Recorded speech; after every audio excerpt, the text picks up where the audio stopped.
Well, to me, it's a setback. Just my personal opinion. Not a negative against him in any way. But I thought the momentum from his performance against the Carolina Panthers was something that he was going to be able to ride, even when he was still left as number 4 on the depth chart. You had us speculating as to why that is. With a Kenny Pickett, with a Dylan Gabriel, both hampered, right? Joe Flacco is a given. We understand where he's at this point in time in his career and what he means to the Browns. He's their security blanket who would probably start at the start of the season because he's your QB1 for the moment. But we looked at Shedeur Sanders, and then I'm thinking about, okay, you got joint practices with the Eagles, and then you got a game this Saturday night against the Eagles. And if you're going up against the reigning defending Super Bowl champions, whether it's against a second or a third unit, but you look as good, if not better, than you did against the Carolina Panthers last weekend, that would be something that would really, really be good for him. The fact that he's now hurt and he's not going to be able to play in all likelihood this weekend, to me, is a setback in that regard. Again, not a negative, fellas. It's just that I thought momentum was in his favor coming into this weekend. And now, y'all, the haters are absolutely losing their minds right now because Stephen A. Smith just dropped the most unexpected defense of Shedeur Sanders that nobody saw coming. While critics were celebrating his oblique injury like it was Christmas morning, saying this 5th-round pick doesn't deserve a shot, Stephen A. went off and flipped the entire narrative on its head. But here's the thing that's got everyone talking. He's not just defending Shedeur's talent. He's exposing how this injury might actually be the best thing that could happen to him. And the reasons why will shock you. The Cleveland Browns locker room is buzzing. The media is split down the middle. And social media is a complete war zone right now because of what went down in this heated ESPN debate. Listen, I've been following this Shedeur Sanders story since day one, and what happened on ESPN's First Take had me rewinding the footage multiple times. When that news broke about Shedeur straining his oblique during joint practices with the Eagles, you could practically hear the keyboard warriors cracking their knuckles, ready to tear this kid apart. See, I told you he's not built for the NFL. Another overhyped college player. The comments were brutal. Man, but Stephen A. Smith? He wasn't having any of that negativity. And when I tell you his defense of Shedeur was passionate, I mean this dude was speaking from the soul about why everyone needs to pump the brakes on writing off Coach Prime's son. The whole thing started when Stephen A. got real about what this injury actually means for Shedeur's trajectory in Cleveland. While everyone else was doom and gloom, talking about setbacks and missed opportunities, Stephen A. painted a completely different picture that had me questioning everything I thought I knew about this situation. Well, to me it's a setback. Just my personal opinion. Not a negative against him in any way. Stephen A. started, and you could tell he was choosing his words carefully because he knew the vultures were circling.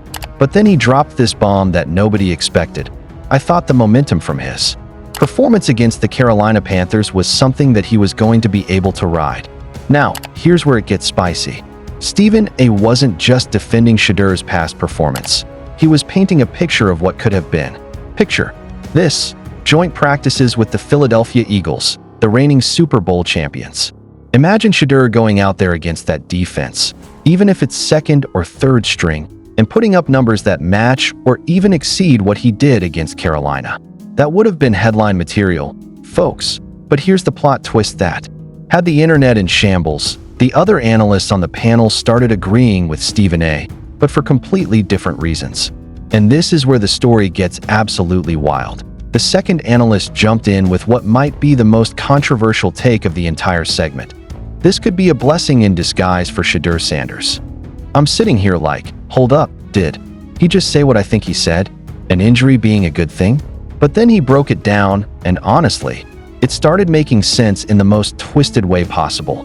Think about Cleveland's schedule, y'all. They're starting at home against Cincinnati. That's manageable. But then, 5 straight playoff teams: Baltimore Ravens, Green Bay Packers, Detroit Lions, Minnesota Vikings, and the Pittsburgh Steelers. That's not just a tough schedule. That's a meat grinder for any rookie quarterback, let alone a 5th-round pick trying to prove himself. Starting the season as QB1 as a rookie might not be ideal, the analyst continued, and you could see Stephen A. nodding along. Not a soft place to land if you're Shedeur Sanders. And that's when it hit me. Maybe this injury is protecting Shedeur from getting thrown to the Wolves too early. But wait, there's more. The conversation took another turn when they started talking about expectations. The fact that you're not going to see him out there against the Philadelphia Eagles on Saturday night. It tampers down unrealistic expectations. Unrealistic expectations?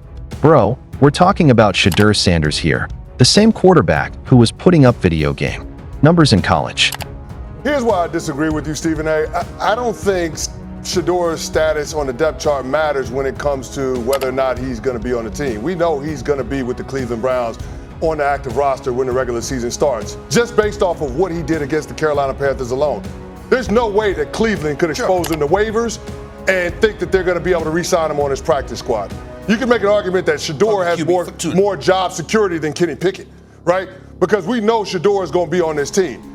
The question that I have is whether or not Shedeur Sanders is going to get his opportunity before Dillon Gabriel when it comes to the regular season. Because it doesn't serve the Cleveland Browns to roll with Joe Flacco as their starting quarterback for all 17 games. They got to figure out which one of these young guys is going to be an option for them moving forward when it comes to trying to figure out the puzzle of quarterback in Cleveland. So that's ultimately what this is about. Shedeur positioning himself to make the best case to the Cleveland Browns organization that they should ride with him beyond 2025. And what this injury does is that it solidifies that Joe Flacco will be the week one starting quarterback. And based on what we see from Flacco, that will be the bar to clear for Shedeur when he is inserted into the starting lineup. See, it's easier to go from Joe Flacco to Shedeur Sanders. But if you start the season with Shedeur Sanders as your starting quarterback and he struggles out the gate through those first 5 or 6 games, then all of a sudden you're going to have the fan base, you're going to have the media calling to see Joe Flacco or Dillon Gabriel. So that's why I think this injury can in a lot of ways be a blessing in disguise. It's not perfect, it's not ideal, you don't want it to happen, but it could be a silver lining in all of this. This is where the debate got absolutely heated, and Stephen A's passion for defending Shedeur really came through.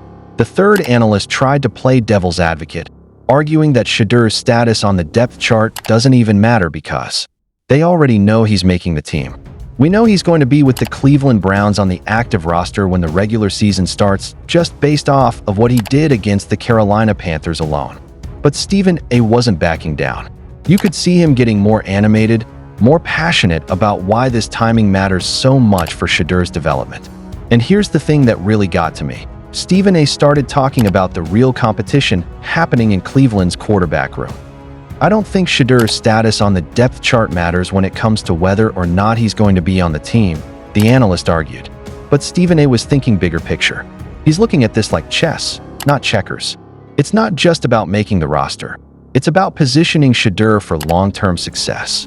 The analyst made a point that actually supports Shedeur more than it hurts him. You can make an argument that Shedeur has more job security than Kenny Pickett, right? Because we know Shedeur is going to be on this team. Wait, more job security than a veteran who's already started games in this league?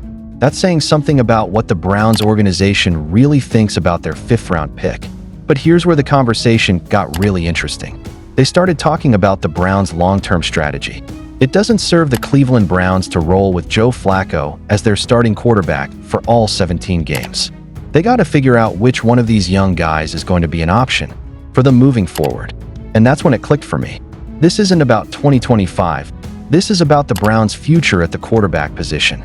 They've got 2 first-round draft picks in 2026, which means they're in prime position to either trade up for a top quarterback prospect or again use those picks to build around Shedeur if he proves himself. The analyst dropped another truth bomb that had me thinking.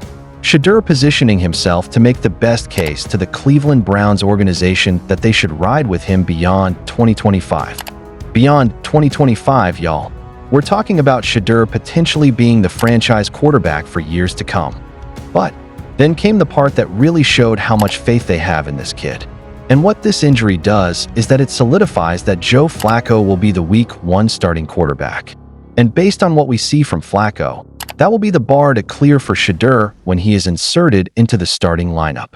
Think about that for a second. They're not saying if Shedeur gets inserted into the starting lineup. They're saying when. That's not the language you use for a long-shot 5th-round pick. That's the language you use for someone you believe in, the analyst. Made another point that actually works in Shedeur's favor. See, it's easier to go from Joe Flacco to Shedeur Sanders. But if you start the season with Shedeur Sanders as your starting quarterback, and he struggles out the gate through those first 5 or 6 games, then all of a sudden you're going to have the fan base. You're going to have the media calling to see Joe Flacco or Dillon Gabriel. That's actually brilliant strategy when you think about it. Let Joe Flacco handle the brutal early schedule. Take the hits from that gauntlet of playoff teams. And then when things settle down, Shedeur comes in as the savior. The fans will be begging for a change by then, and Shedeur steps in looking like the future instead of a desperate rookie trying to survive. Now here's where Stephen A really went to bat for Shedeur, and this is the part that had the haters absolutely fuming. When the discussion shifted to whether this injury actually helps Shedeur in the long run, Stephen A wasn't just agreeing. He was building the case for why this kid is special. The conversation kept coming back to one central point. Shedeur has already proven himself.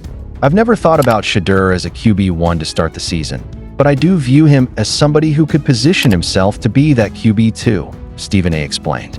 And that QB2 position, that's the launching pad to becoming the franchise quarterback. But here's the kicker. Stephen A pointed out something that everyone else is missing.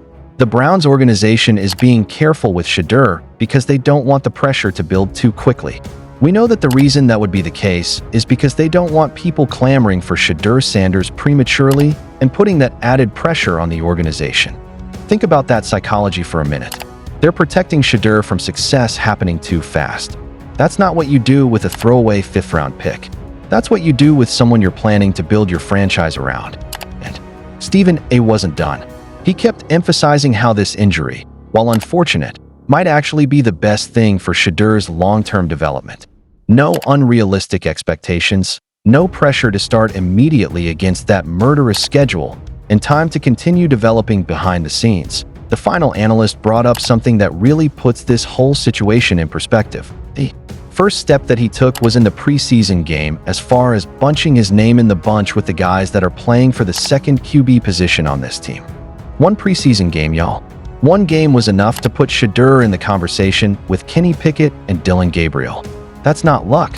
That's pure talent showing itself when it matters most. The performance was good. It was really good.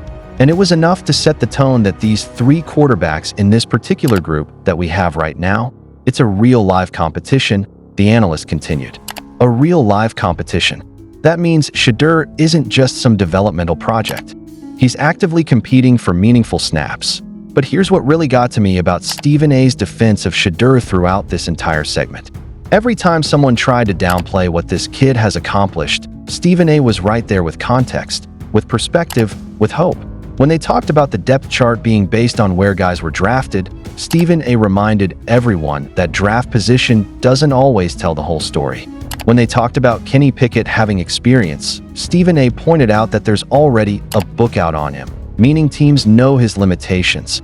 And when they talked about this injury being a setback, Stephen A reframed it as an opportunity for Shedeur to come back even stronger, with less pressure and more support from an organization that's clearly invested in his success. The haters can say whatever they want about Shedeur Sanders. They can point to his draft position, they can celebrate his injury, they can question whether he belongs in the NFL. But what they can't argue with are the facts that Stephen A and these analysts laid out. Shedeur has already proven he can compete at this level. The Browns organization believes in him enough to manage his development carefully.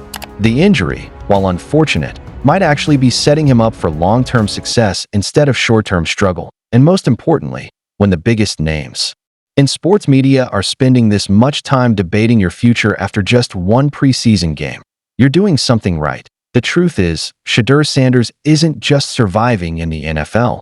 He's positioning himself to thrive. And Stephen A. Smith saw that before anyone else did.